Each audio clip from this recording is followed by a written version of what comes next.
তো রেডি সেডি হয়ে বেরিয়ে পড়েছি আর বৃষ্টি শুরু হয়ে গেছে, দেখো রাস্তা পুরো ভিজে গেছে। সো হ্যালো এভরিওয়ান, পিউ লাইফস্টাইলে সবাইকে অনেক অনেক স্বাগত জানাই।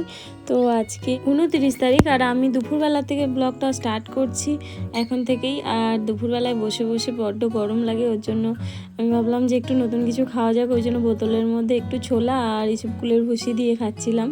তো বাতাসাও ছিল একটু টেস্টি বানানোর জন্য, আর এটা খেলে বেশ একটু ভালো লাগে শরীরটা, কারণ সারাদিনের এত গরম।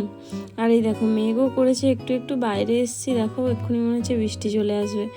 এই মেঘ করছে, এই আবার ঠিক হয়ে যাচ্ছে, ওয়েদারটাই এরকম চলছে এখন।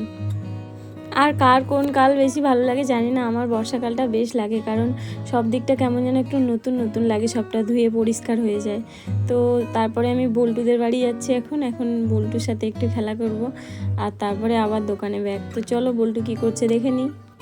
হয়তো ঘুমাচ্ছে, আবার না ঘুমাচ্ছে, এটাও হতে পারে, যে জেগে থাকে ম্যাক্সিমাম টাইম এরকম সময়। তো দেখা যাক কি করছে। ওই যে জেগে আছে এখন আর মার কোলে খেলা করছে, ওই দেখো দুষ্টু। তো ওই যে ওকে নিয়ে চলে এসেছি আমরা আবার দোকানের মধ্যে, আর সবাই মিলে একটু আদর করছিলাম। আর আমি আইসক্রিম খাচ্ছি আর ও শুধু দিতে বলছে আমাকে, দাও দাও করছে। তো আমি ওকে তো দিতেও ভয় লাগছে, কারণ ও এখন অনেক ছোট, বাইরে খাবার খায় না সেইভাবে। তবু ওই ওর মন রাখার জন্য একটুখানি মুখে দিলাম হালকা করে। আর বাচ্চাদের বাইরে খাবারটা অ্যাভয়েড করাই দরকার, আর বল্টু তো এখন অনেকটা ছোট। তারপরে আর কি সন্ধ্যাবেলায় কাকিমা ডাকলো যে ঘুগনি বানিয়েছে, খেতে বললো। তো আমরা আসলাম দুজন মিলে, একটুখানি টেস্ট করে আবার বাড়ি চলে যাব। তো কাকিমা পুরো বাটি করে ঘুগনি দিয়ে দিয়েছে, আর ঘুগনিটা বেশ ভালো হয়েছিল খেতে, আর গরম গরম ঘুগনি, তো বৃষ্টি হয়ে গেছে একটু আগে, বেশ ভালো লাগছিল। আর এই যে বাড়ি যাওয়ার সময় মানে ঘুগনি টুগনি খেয়ে এখন বাড়ি ফিরছি, তখন দেখছি মেলা চলছে এখানে। তো আমি আর ভাই নেমে পড়লাম, কারণ মেলা তো সামনে দেখলে আমরা তো চুপ করে থাকতেই পারি না। তো সামনে মেলা, চলো একটু ঘুরেই যাওয়া যাক, ওই জন্য চলে এসেছি। আর কত লোক দেখো, গরমের সময় তো সবাই মনে হচ্ছে মেলাতেই চলে এসছে, কেউ বাড়িতে নেই।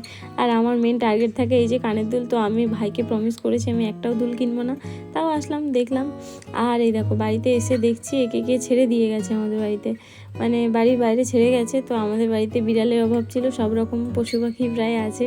তো এধারে পাপ্পি তো একে দেখে বেজায় খেপে আছে একদম। এই তো কে দেয় না বাবা, ওর কোথায় পেয়েছি? হ্যাঁ, কে এনেছে? মা এনেছে? মায়ের ফোন সারাতে যাচ্ছি আজকে বারাইপুরে সার্ভিস সেন্টারে। তো রেডি সেডি হয়ে বেরিয়ে পড়েছি আর বৃষ্টি শুরু হয়ে গেছে, দেখো রাস্তা পুরো ভিজে গেছে, মানে বেরোতে না বেরোতেই বৃষ্টি। এই যে এটা হচ্ছে পরের দিনের ক্লিপটা নেওয়া ছিল। তো পরের দিন মায়ের ফোন সার্ভিস সেন্টারে নিয়ে যাওয়ার জন্য প্রথমে অটো, তারপর টোটো, আর এখন হচ্ছে মাছের আতুর ঘরের উপর থেকে গেলাম। তারপরে এই দেখো এত সুন্দর একটা প্রাকৃতিক দৃশ্য, মনে হচ্ছে এখনই বৃষ্টি আসবে, জানি না। আমি বাইরে বেরোলে মেঘ ডাকতে শুরু হয়ে যায়, বৃষ্টি টিষ্টি শুরু হয়ে যায়, আজকেও মনে হয় হবে। তো যাই হোক আমি টিকিট কেটে নিয়েছি ক্যানিং থেকে বারুইপুর আপ ডাউন। তো এখন আমার মনে হচ্ছে আপ ডাউন না কাটলেই ভালো হতো, কারণ আসার সময় আমি ট্রেনে আসবো না, হচ্ছে প্রচণ্ড ভিড় হয়, অটোতেই চলে আসবো। তো যাই হোক চলো, এই যে একটা জিনিস ভালো হয়েছে সেটা হচ্ছে পুরো প্ল্যাটফর্মটাই এখন করে দিয়েছে ছাউনি। আগে প্রচুর কষ্ট হতো, ঝড় বৃষ্টির মধ্যে লোকজন দাঁড়াতে পারতো না। আর এই দেখো বলতে বলতে বৃষ্টি শুরু হয়ে গেছে এখন, আর বেশ ভালো লাগছে, মানে ট্রেনের মধ্যে উঠে গেছি, বৃষ্টি হচ্ছে, আলাদাই ওয়েদার ভাই। তো এই দেখো একটা চিপস নিয়েছিলাম আমি, কিন্তু এটা চিপস কম দাঁতের লড়াই বেশি ছিল, মানে এতটাই নরম হয়ে গেছিলো। তো আমি বললাম তো বললো ওয়েদারের জন্য। আর এই যে সোনারপুর থেকে ট্রেন চেঞ্জ করে এখন আমি বারুইপুরে, আর চলে এসেছি সার্ভিস সেন্টার খুঁজে খুঁজে সেখানে। আর খুব ক্লান্ত লাগছে, প্রচণ্ড গরম ছিল বাইরে, আর সবাই বসে বসে টিভি দেখছে, কিছু একটা সিনেমা চলছে। তো আমি মাথা মুন্ডু কিছুই বুঝছি না, মাঝখানে এসে বসে পড়েছি। তো যাই হোক কতক্ষণে হয় সেটার অপেক্ষা করে করে তারপরে অবশেষে আমার ফোনটা আমাকে দিল। তারপরে এই যে অটো ধরে চলে যাচ্ছি, এখন বাড়ির দিকে যাচ্ছি। আর কারা কারা বারুইপুর থেকে দেখছো অবশ্যই জানিও। আর এই দেখো সুন্দর পেয়ারা বাগানগুলো। আচ্ছা বারুইপুরে পেয়ারা শুনেছি অনেক বিখ্যাত, কিন্তু এত দাম কেন?